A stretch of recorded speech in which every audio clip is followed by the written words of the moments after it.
Beki wa kulia wa Yanga Yao Kwas amesema maisha ya mchezaji wa mpira si mafanikio tu kila wakati, bali kuna nyakati ngumu ambazo mchezaji hukutana nazo.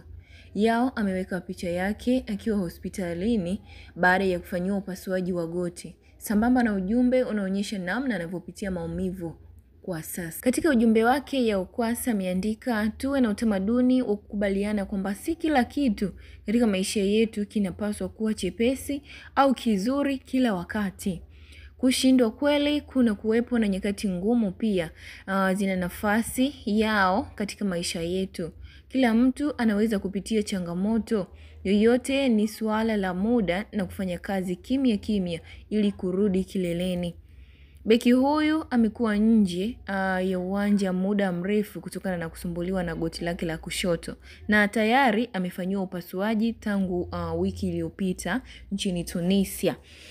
Lakini pia hapo awali Yao alikuwa akisumbuliwa na kifundo cha mguu pamoja na nyama za paja, matatizo yaliyomsababishia kukosa mechi kadhaa, ingawa baadaye alipona. Na changamoto hii inamkumba beki huyu wakati mkataba wake ukiwa unaelekea ukingoni, ukiwa unaelekea kuisha. Hali inauzua maswali kuhusu mustakabali wake ndani ya kikosi cha Young Africans. Yanga, hawa watoto wa Jangwani. Nini ambacho hasa kitaenda kufanyika kwa upande wake mchezaji huyu beki wa kulia wa Yanga Yao Kwas Atola? Je, ataweza kuongezewa mkataba ama ni kipi hasa kitakachoenda kuendelea katika timu yake ya Young Africans? Endelea tu kufuatilia Nyamunga TV kwa habari zaidi za michezo. Asante na nikutakia siku njema.